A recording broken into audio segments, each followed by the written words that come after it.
Good afternoon. It is a Thursday, and not only is it any Thursday of 2021, it is Kickoff Thursday. That's right, football starts tonight, so I am excited about that. But I know I just earlier today posted my video, which was supposed to be posted yesterday, but I posted it today. But after that video, doing what I always do, listening to motivational videos all day long. Something just clicked on me earlier today. And so if you know me personally, you know that I absolutely love to go to the beach. If you could ask me where I want to go, Lewis, what do you want to do? Go to the beach. Anytime, any day, anywhere, any beach.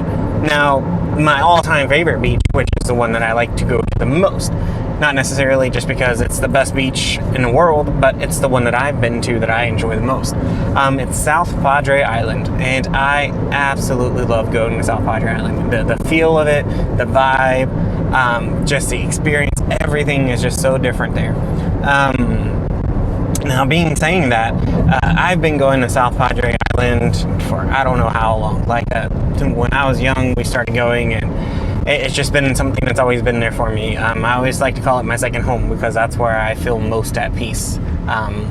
So when I go out to South Padre Island, me and my dad used to do one thing, and now that my oldest daughter is tall enough, whenever the last time I took her, we did the same thing.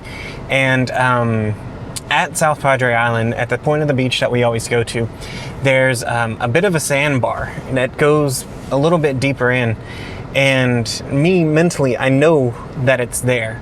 Now, whenever I go, sometimes there's people on it, but a lot of times if I go early enough in the day, nobody's on that sandbar yet. And the reason that nobody's on that sandbar is because when you go out into the water, you get this good portion of beach that you can be able to walk on, and then you start going in deeper and deeper and deeper. Well, you get to a certain point, and even for me, I'm 6 foot tall, and my feet can't touch the ground. But I know mentally that there's this sandbar that's out there, and nobody else is standing on it, and I gotta swim to get to it. And it's not a super far swim. You don't gotta swim for 5 minutes or anything like that, but you do gotta swim a little bit. And most people won't go there because they start going and they realize their feet are no longer touching the ground. They think that's as far as they can go, and they get scared. They might have seen somebody do it before, but they might not think that that's the right spot. So a lot of times people will turn around and go back because they get so scared that they're gonna drown.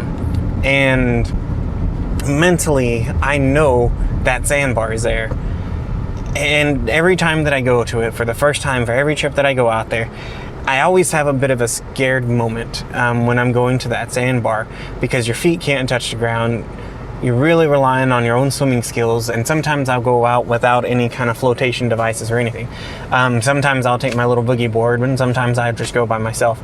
And I go, and it gets to a point to where you get scared because your feet are kicking for the ground, you're swimming, you're getting tired, your body's wearing down, and you get scared because you don't feel anything anymore, and you're afraid that maybe the sandbar's been swept out, maybe it's been washed away, and you have this fear moment. And even with my oldest daughter, when we went to this last time, or the first time that I took her, and she got scared and she wanted to go back, and I was like, no, come on, keep coming, I promise you, just follow me. And there's a moment when you put your feet and you're trying to find where the ground is. And I always wear swim shoes at the beach because I don't like stepping on dead crustaceans and shells and everything else. I wear sand shoes every time, beach shoes, whatever the heck you want to call them, water shoes. And there's this moment where your foot touches that sandbar right at the edge, and it's not like bam, you're right on a flat space. No, you still got to go a little bit up. And whenever you hit it, just that moment that your toe touches that hard space, every fear that you just had washes away.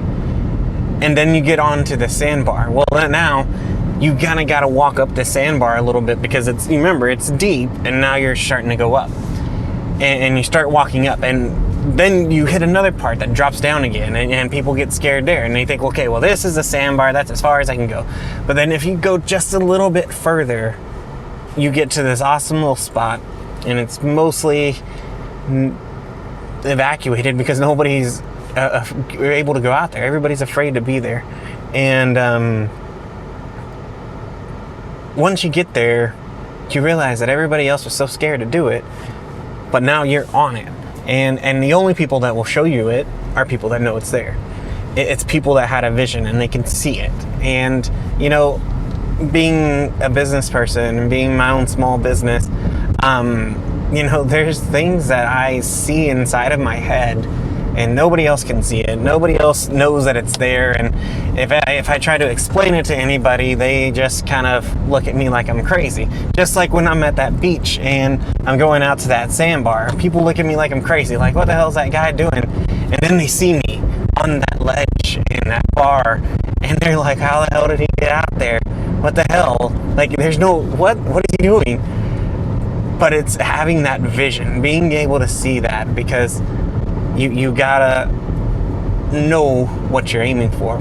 So you can spend all day trying to walk sideways across the beach looking for a sandbar, but you're never gonna find it until you go out into that deep end. And I feel a certain amount of pride and joy in being able to take my kids out there and seeing, especially with my oldest daughter, seeing her have that fear, seeing that fear in her eyes, and then seeing that joy once her foot touches that, because it's just an amazing feeling, because you really went all out on everything.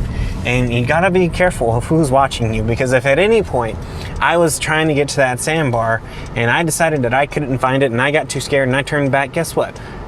My daughter's going to see that, and she's always going to do the same thing. And even if she was to go to South Padre Island later and be like, no, there's no sandbar out there. My dad tried to find it once and he couldn't find it. But yeah, that's my thing for today. If you get that vision, make sure you stay focused on it, because you're going to hit a part where you're going to think that you're going to drown. You're going to think that everything's going down, there's no way out, and you're going to get tired, you're going to get exhausted, you're going to be hurting, you're going to be scared. All of those things happen every single time. But as soon as you start getting traction and going up on the other side, it is so much better over there, because I mean, you can sit there and you can see all of the people that were too afraid to do what you were able to do, and you're able to stand there and you're kind of triumphant in that moment because you did something they were afraid to do. Now is a different part too, because now that you've done it, other people are going to see you do it, and now other people are going to be coming, and you can't worry about everybody else coming, because only so many people are going to do it, and so many people are going to get scared and turn back. Even though they see you there, they're still going to turn back. But just always keep that in mind, that the only way you can get to something awesome like that is that you have to go through the hard part. You got to go through that scary part. You got to go through that fear. And you just got to have that vision inside your head, because without the vision, every man dies, or your soul dies. So always keep that inside your mind. Always be pushing. If you find something that you want to do, just freaking do it. I don't care what the hell it is. Just freaking do it. Because, you know, life is so freaking risky. You're not going to make it out alive anyways, you know, as one of my favorite motivational speakers says. But, you know, just take it, because otherwise you're going to spend your whole life wondering what you could do, wondering what you could have done different. And you're never going to get to experience things. You're never going to get to do what you wanted to do, and you're going to spend your entire life just working. Now, I do work, but I'm also switching up things and finding different ways to be able to work that fit me, that feel more comfortable for me. So for others, it may be a project that they wanted to do, something that you've always wanted to do. So if that's what it is, that's what you should do. 100% wholeheartedly, just do it. Walk out there, put on those beach shoes if that's what you need, but go after it. Hit it and just go after it. and know that what you have in here is more important than what everybody else sees, because everybody else sees a freaking ocean that they're going to drown in. But if you know that there's something for you out there and nobody else can see it, still keep going, because it doesn't matter if they can see it. Once they see you do it, then they'll see it. So whatever day of the week it is for you, I hope you make it a great day. This is probably one of my longer videos, but there was a lot to say here. So hope you're having an awesome day. Remember, football tonight. Be there, be square at your TV, because, you know, COVID. So later.